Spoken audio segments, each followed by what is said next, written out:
हाँ जी, एक बार फिर से तैयार हूं आपके साथ में रावड़ी राठौड़ों के किस्से जानने के लिए, अर्थात जोधपुर मारवाड़ के किस्से जानने के लिए।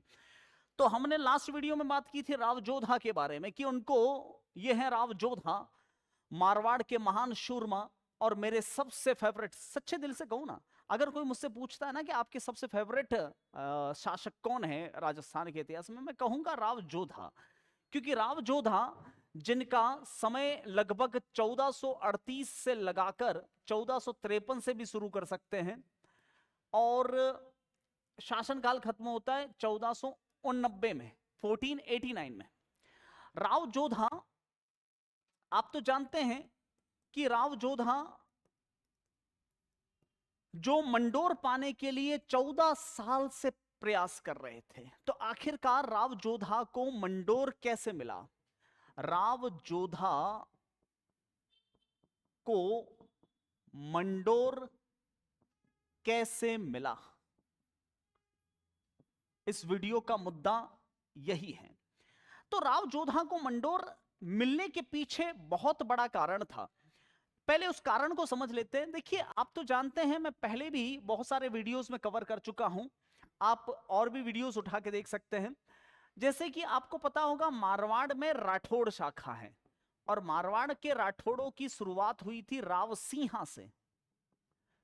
और राव सिंहा के वंशजों में जो थे राव चूड़ा, और राव चूड़ा के बड़े पुत्र का नाम था राव रिडमल या राव रणमल,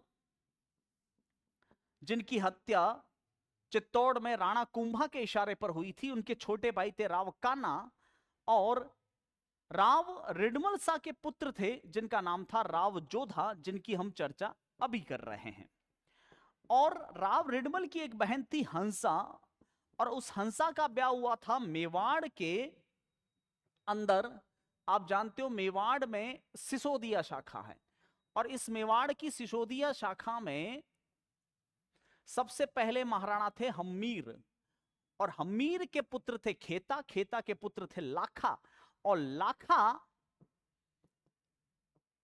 की बड़ी रानी धनकंवर के पुत्र थे राणा चूंडा। इन्हीं राणा चूंडा से हंसाबाई का ब्याह होना था, लेकिन हो गया था लाखा जी के साथ।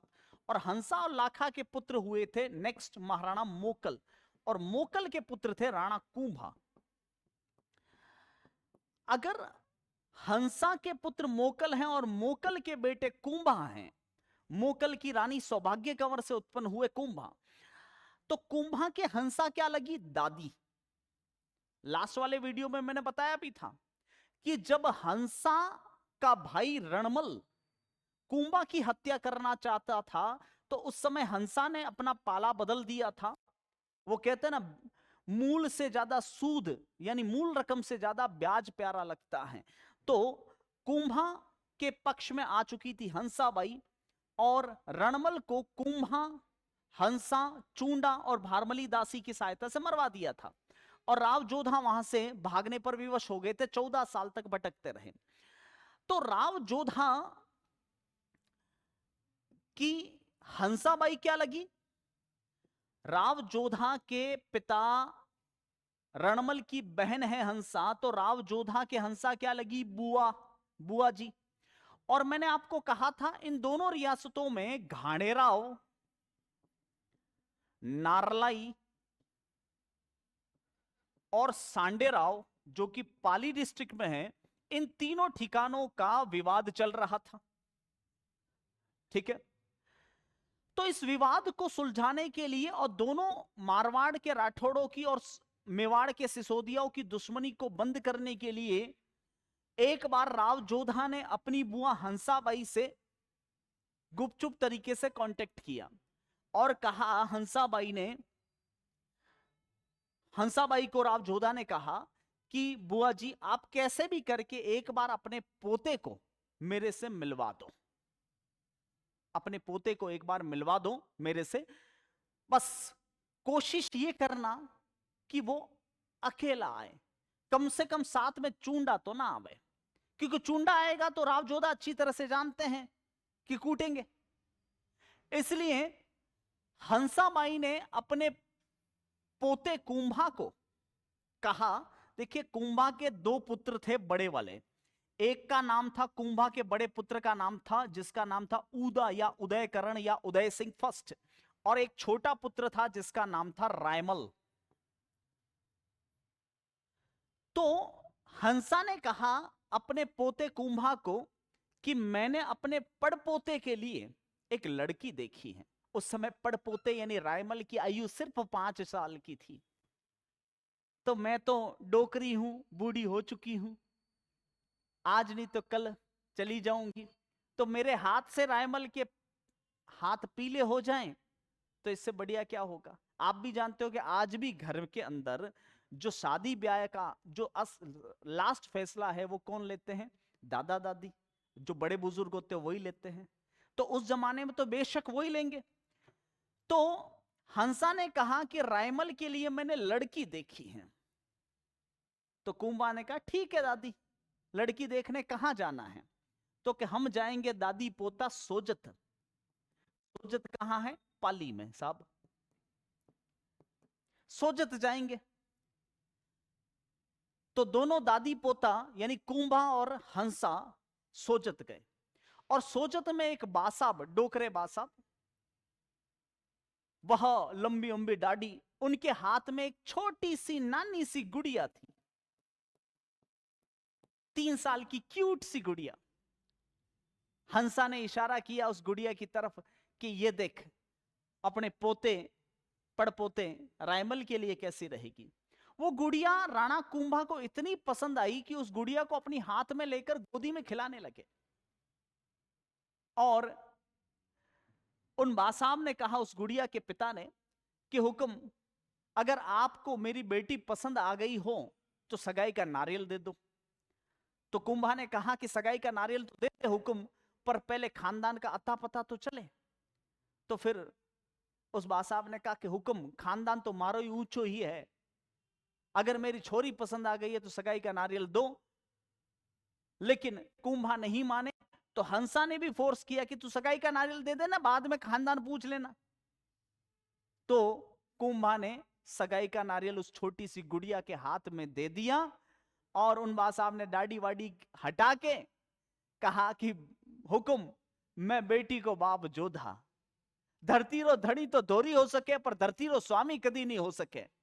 मतलब धरती को चलाने वाला तो इंसान हो सकता है, लेकिन धरती का मालिक नहीं हो सकता। कहने का मतलब एक ना एक दिन तो सबको ऊपर जाना है, क्यों लड़ रहे हैं हम? अब समधी बन गए भाई साहब। और वो छोटी सी गुड़िया जिसका नाम था श्रृंगार कंवर, और उस श्रृंगार कंवर का ब्याह तय हो गया रायमल के साथ, जो कि राव जोधा की पुत्री थी। फिर कुंभा ने कहा अपनी दादी हंसा से कि अगर इसको मेरे से लड़ाई नहीं करनी है तो इसने घाणेराव, नारलाई और सांडेराव पर हमला कैसे कर दिया? इसका क्या हक बनता है घाणेराव, नारलाई और सांडेराव पर? तो हंसा ने कहा, तू बोलो बोलो बैठो रे, चुपचाप बैठो रे। जहां जहां आवलियां हैं, जहां जहां आवलियां हैं, आवलियां एक पौधा होता है जो मेवाड़ में अधिकतर पाया जाता है, पीले पीले रंग के फूल होते हैं, वो है मेवाड़। और जहां जहां बावड़िए हैं, बावड़ यानी बबूल, वो है मारवाड़। यानी दोनों के बीच में आज से अरावली सीमा है, और घाणेराव, नारलाई और सांडेराव ठिकाने जो हैं वह मारवाड़ को मिलेंगे, और इसका जो राजस्व है वो मारवाड़ भोगेगा, और सेना जो है वह मेवाड़ के लिए आएगी। इस तरह से दोनों रियासतों के बीच में आवल बावल की संधि हुई, और आवल बावल की संधि के तहत मारवाड़ और मेवाड़ के बीच में जो लंबी दुश्मनी थी वो खत्म हो चुकी थी। और इसी संधि का वर्णन श्रृंगार कंवर ने ही करवाया है। जी हां, श्रृंगार कंवर ने इसी संधि का वर्णन करवाया है। श्रृंगार कंवर, जिसे करेमती कंवर भी कहा जाता है, इसी संधि का वर्णन करवाया है घोसुंडा गांव में।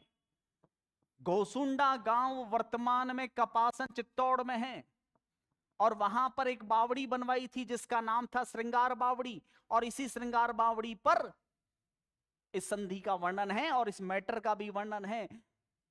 तो साथियों, इस तरह से राव जोधा और राणा कुंभा के बीच, यानी मारवाड़ और मेवाड़ के बीच में जो लंबी पीढ़ियों की दुश्मनी चल रही थी वो खत्म हो चुकी थी। अगले वीडियो में जानेंगे कि राव जोधा ने किस तरह से शासन किया और राव जोधा क्यों भगवान राम तुल्य मैं मानता हूं और आपको भी मानना चाहिए। मिलते हैं अगले वीडियो में, तब तक के लिए जय हिंद।